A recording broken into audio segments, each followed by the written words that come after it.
Tēnā tātou katoa, tēnei te mihi atu ki a koutou nā kai hapai a te hunga takiwātanga. Kei te harapoa māua ki te kōrero ki a koutou me tēnei kaupapa. Good evening, my name is Aliyah Maaka, this is my wife Claire. In this slide that you see, you'll see our boy Jake at the back there, and the main character in the middle is the reason we're here tonight, Aliyah. We hope by sharing our story of Aliyah that people can appreciate and understand what living with autism is like, and excuse me, and if autism impacts you and your whānau, let you know that you're not alone out there. There are people who are going through similar experiences. You're not isolated. It's actually okay. Let's celebrate our child's the gifts that they have, and yeah, sorry, got a bit off track there. I'll pass on to Claire. Tag team effort. Hello. Aliyah was 13 months when she was not diagnosed, but when I really kind of thought something wasn't quite normal.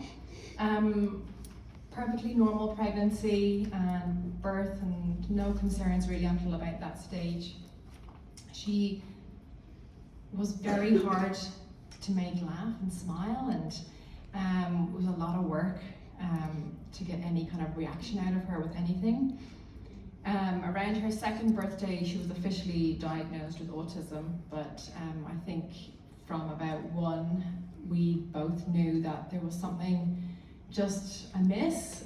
We couldn't quite put our finger on it, and we were just hoping that she would be all right. But it was definitely a shock, and I think at the beginning I didn't really understand exactly what we were dealing with, and over time it kind of sunk in.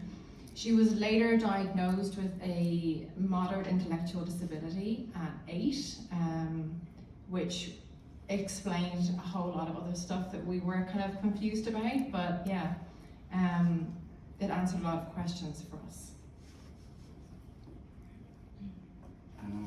So Aliyah's autism. Aliyah is non-verbal, so no words whatsoever. However, that said, she's extremely noisy, as I'm sure some of her teachers would testify. Aliyah requires 24/7 supervision and has absolutely no sense of danger, as she doesn't understand that roads have cars, and also for people out there, Aliyah doesn't understand to walk around people. So cool tip, if the child walks straight through you, they're not being rude, they just don't understand to get out of your way. In her mind, why should she? Security is a biggie for us, particular for her own safety, is a huge concern for Claire and I. We ensure that our property is fully fenced. Even at night, we lock her in, which sounds a bit mean, but it just ensures her safety. There has been times where she's got up in the middle of the night and the next thing she's out in a pool playing at 2 o'clock in the morning. So that's why we have to do what we do. Aliyah requires assistance for most self-help skills. So we assist Aliyah in toileting, getting dressed, hair, teeth, food, basically everything. Aliyah self-regulates, so that means to keep her calm, she's always tapping a pen, paintbrush, anything against her iPad or a book. She watches videos over and over again. She's constantly walking back and forths. She loves swinging and the feel that provides. Aliyah also has low muscle tone, which means she struggles with her grip strength. However, that said, she does possess superhuman strength, in particular if she's trying to get food. And finally, Aliyah is extreme sensory, if I've got that right, so smells and touches, good smells and bad smells, doesn't mind.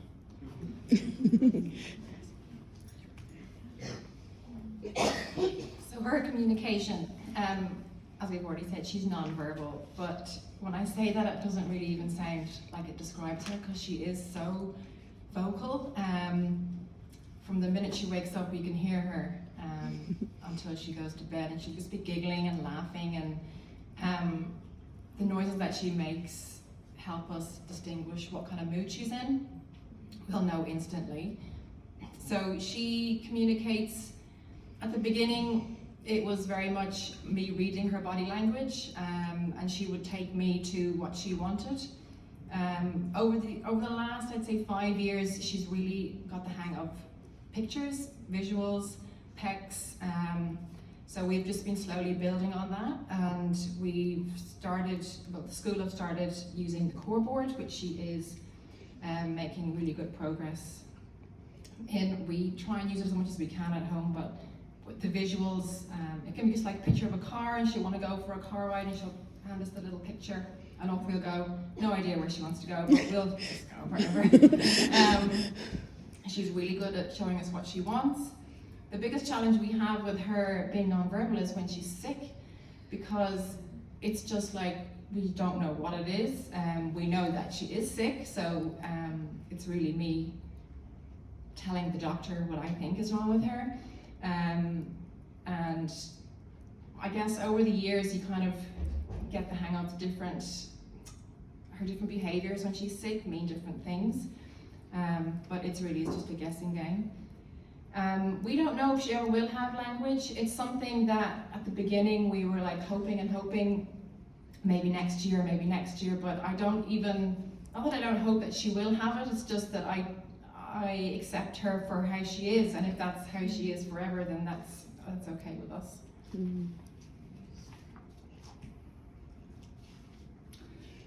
So Aliyah's gifts. She has an unbelievable sense of humour. In fact, we know when she's not well, and we know when she's happy. She's just that easy to read. Aliyah is so innocent. She just doesn't know how to hurt anyone, and to her that type of thinking just doesn't exist. And that to me is pretty cool. Aliyah very much lives in the now. She couldn't care less about what happened yesterday or what's going to happen tomorrow. She just does what she does now. She has a passion for listening to music on her iPad and watching videos of water or cooking. We love the relationship. We have fostered as a family between ourselves, and that we know is very unique to ourselves. Aliyah loves water, as you can see in the picture. She loves to swim, baths, and the hose, even if it's not the right day based on water restrictions. Water restrictions don't apply to children with autism. Aliyah has also found the washing machine to be quite amusing as well. Aliyah is extremely active, moves around a lot, and as with most with autism, she enjoys being by herself. However, she loves being at school and has some fantastic friends whom she enjoys, although in small doses, I'm sure.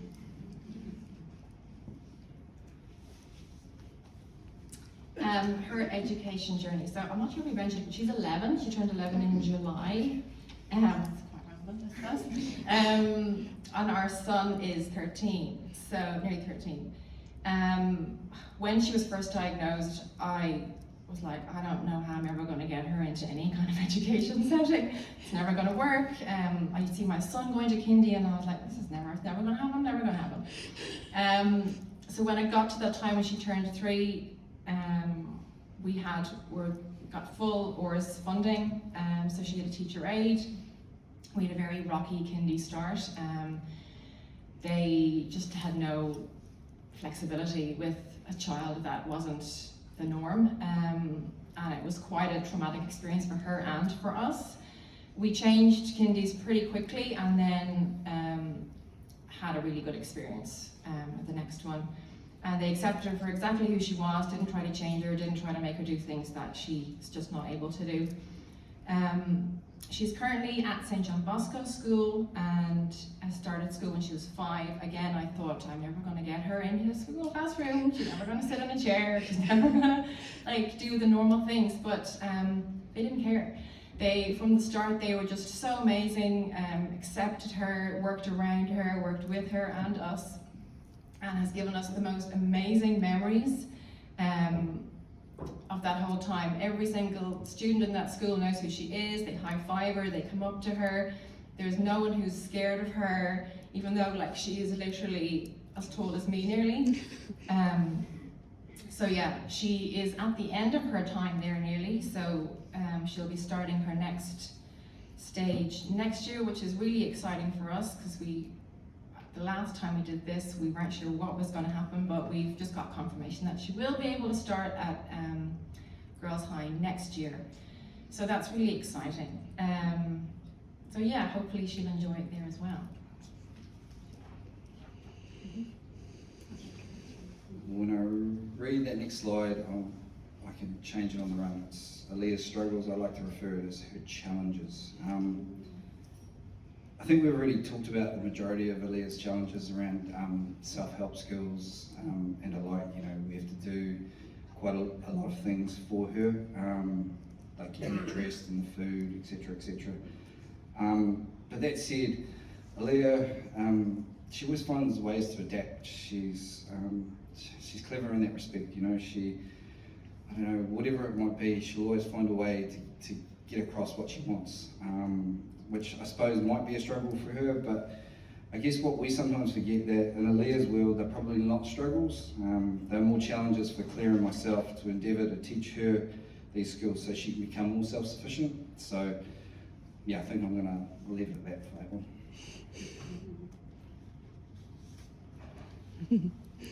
So our daily life is quite different a lot of the time, but sleep is a huge factor in our house. From the minute she was born, she just never slept. You might get 45 minutes here, 45 minutes there, but it's always been a really big challenge. And as a result, we were living in Ireland, and I had the great idea to move to New Zealand when I was in a sleep-deprived state. And here we are. She has got better over the years, but it's still a massive challenge. She can just go through periods of waking at 4 or wanting, you know, and when she's awake and I'm awake, and so it's quite a long day. Aliyah is obsessed with food. Always looking forward. We have so many secret hiding places in our house that she finds, and don't know how she finds out where they are. I think, oh, she's never going to find this one. But she just knows. She listens. She can hear the crinkling of a wrapper from miles away. So we have to be quick. Another big thing for us, especially at the beginning, it used to really get to me, was we can't always go to social events. Friends are having barbecues or parties last minute like that. We just can't go. It was way too overwhelming for her. I was never able to relax because I was just watching and, you know, waiting, and I could never talk to anybody. So we just decided over the years, we're just not going to do it anymore because it was just too stressful. So we just do things with our own family of 4, or if there is an event, maybe one of us will take our son to it so he doesn't miss out. We always try to not let it affect him as much, although it probably inevitably does, but I don't think in a negative way. It's made him a lot more sensitive, I think. We try things that we like to do as a family. We go to the beach, walks, pool, just go for drives, just hang out together and just make the best of the situation, really.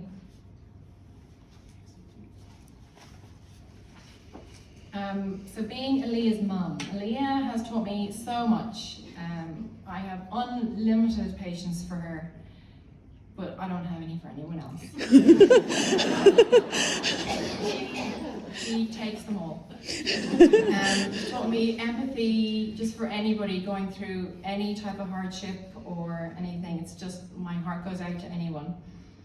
Not to worry about the small stuff. I don't stress about anything, really.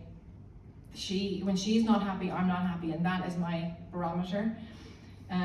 She's taught me how to be calm. When I watch her, she's calm. It's just so peaceful. Everything that she does is a miracle to me. Whether it's like finding her shoe when I ask her to, or picking up a fork and eating her dinner by herself. It's just things I didn't think that she would be able to do, she does now.